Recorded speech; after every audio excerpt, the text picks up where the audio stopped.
ஆப்பிரிக்க கடலின் நடுவில் புயல் ஒரு கப்பலை விழுங்க முயன்றது. ஆனால் அவன் கண்கள் ஒரு நாட்டை தேடின, இந்தியா. இந்தியாவை கண்டுபிடிக்காமல் நான் திரும்ப மாட்டேன். Captain, why are we still moving forward? ஏனில் வரலாறு பின்னோக்கி எழுதப்படாது. இந்தியாவை அடையும் கடல் பாதை. ஐரோப்பாவின் இருண்ட துறைமுகங்களில் இருந்து ஒரு மனிதன் உலகத்தின் இதயத்தை தேடி புறப்பட்டான்.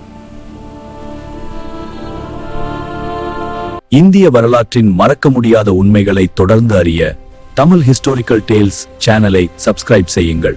இந்திய மசாலா கிடைத்தால் நாமும் செல்வோம். அந்த காலத்தில் ஐரோப்பா செல்வத்தில் வளமாக இல்லை. ஆனால் இந்திய மசாலா. இந்த நகரம் இல்லாமல் வர்த்தக முடியாது. இது உலகத்தின் கதவு. கான்ஸ்டாண்டினோப்பிள். இந்த நகரத்தை கடக்காமல் இந்திய செல்வங்கள் ஐரோப்பாவை அடைய முடியாது. அந்த ஒரு நாள் உலக வர்த்தகத்தின் பாதையை மாற்றியது. நிலப்பாதையை ஒட்டோமன் பேரரசு கட்டுப்படுத்தியது. ஐரோப்பாவின் மூச்சு அடைக்கப்பட்டது. இப்போது இந்த பாதைகள் அனைத்தும் நமக்கு. ஐரோப்பாவின் முக்கிய நிலப்பாதை இப்போது எதிரியின் கைகளில்.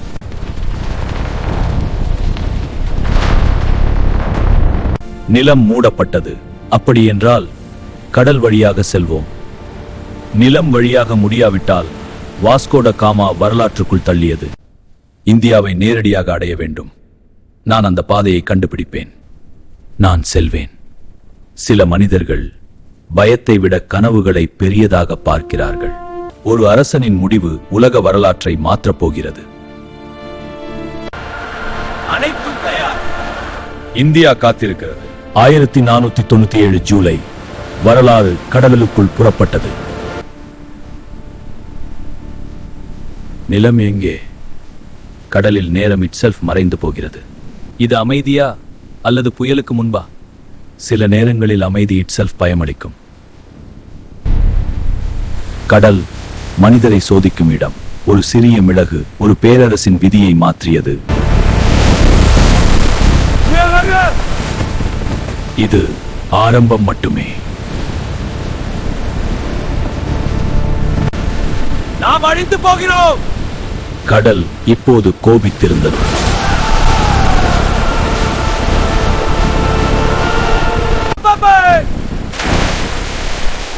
சில நேரங்களில் கடல் ஒருவரை தேர்வு செய்கிறது. நாம் எதுவும் செய்ய முடியாது. அந்த காலத்தின் கடல் கருணையற்றது.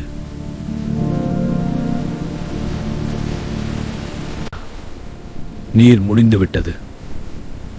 கடல் மெதுவா மனிதர்களின் மனதையும் உடலையும் உடைத்தது. என் பற்கள். இது கடவுளின் சாபமா? அவர்களுக்கு தெரியவில்லை, அது ஸ்கர்வி. அவர்களுக்கு பலமில்லை. இன்று ஸ்கர்வி என்று அழைக்கப்படும் நோய் மாலுமிகளை அமைதியாக கொன்றது. கடவுளே.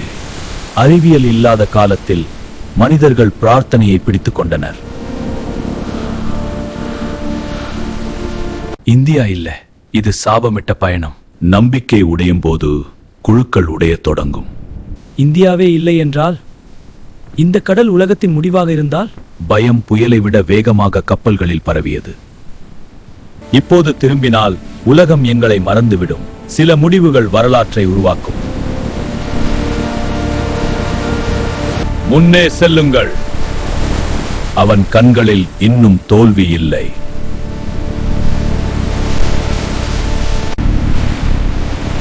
இந்த இடம் சாபமிட்ட கடல் போல் இருக்கிறது. கேப் ஆஃப் குட் ஹோப் உலகின் மிகவும் ஆபத்தான கடற்பகுதி. இதே அந்த இடம்.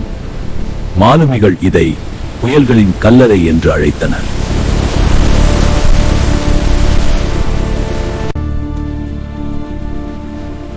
இந்த மனிதர்கள் வணிகத்திற்காக மட்டும் வரவில்லை. கிழக்கு ஆப்பிரிக்க துறைமுகங்களில் சந்தேகம் ஆரம்பித்தது.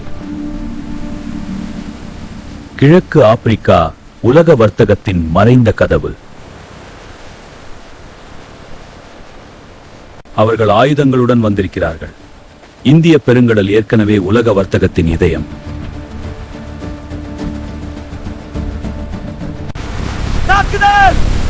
கப்பல்களை இந்தியாவை அடையும் பாதை கடலோடு மட்டும் போராடுவதில்லை, மனிதர்களுடனும் போராட வேண்டியிருக்கிறது. புதிய உலகத்தை அடைவது பழைய உலகத்தின் எதிர்ப்பை சந்திப்பது.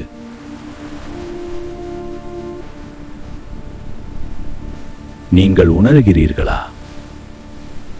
காற்றிலே மசாலாவின் வாசனை இருந்தது.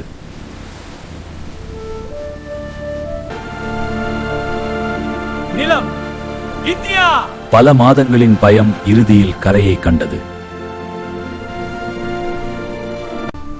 இது நான் நினைத்ததை விட பெரியது. கோழிக்கோடு உலகத்தின் இதயம் போல இருந்தது.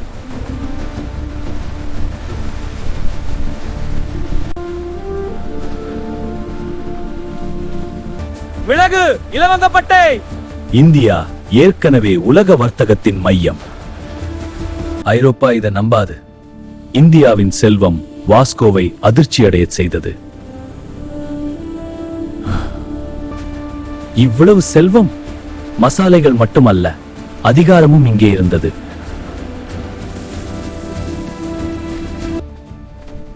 தூர நாட்டிலிருந்து வந்தவர்கள் வரவேற்கப்படுகிறார்கள்.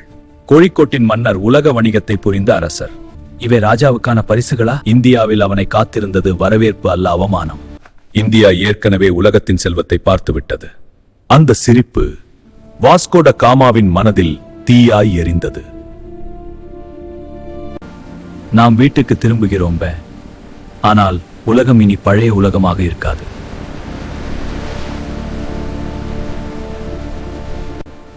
நாம் பாதையை கண்டுபிடித்து விட்டோம். அவன் இந்தியாவை வெல்லவில்லை, அவன் கடல் வழியை வென்றான்.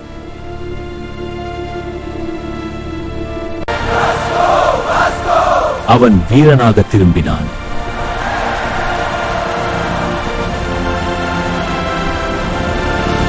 இனி இந்தியா நம்மிடம். மசாலா இப்போது நேரடியாக ஐரோப்பாவுக்கு வந்தது.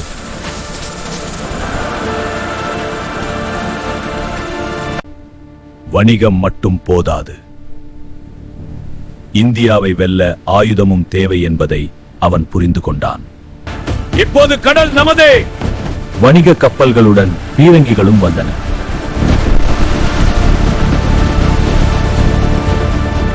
ஆனால் இந்த கடல் பாதை ஒரு புதிய இருளையும் கொண்டு வந்தது. அந்த கதவின் வழியாக வணிகம் வந்தது, போர் வந்தது, காலனித்துவம் வந்தது. போர்ச்சுகல், டச்சு, பிரிட்டிஷ் அனைவரும் வந்தார்கள்.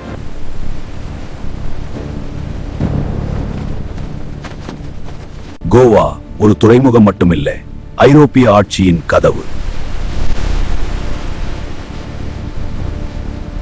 One sea route changed the world. இந்தியாவை அடைந்த ஒரு கடல் பாதை முழு கண்டத்தின் அரசியலை மாற்றியது. நாங்கள் மசாலைக்காக மட்டுமே வந்தோம். வரலாறு அதே பொய்யை மீண்டும் மீண்டும் கேட்கிறது. வணிகம் தான் ஆரம்பம். ஒரு வணிக நிறுவனம் மெதுவாக பேரரசாக மாறத் தொடங்கியது. இவர்கள் ஏன் கோட்டைகள் கட்டுகிறார்கள்? களஞ்சியங்கள் கோட்டைகளானது, காவலர்கள் படையாயினர்.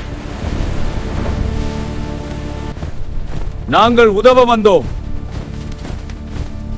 ஆனால் அவர்கள் வெளியேறவில்லை. A company became an empire.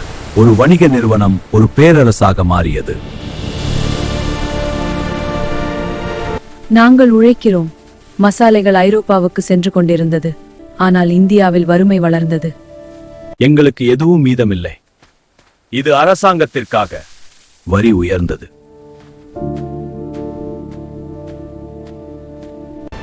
Eventually, the British Raj. இறுதியில் India slowly fell into colonial chains. ஒரு காலத்தில் உலக வர்த்தகத்தின் மையமாக இருந்த இந்தியா காலனித்துவத்தின் சங்கிலியில் சிக்கியது.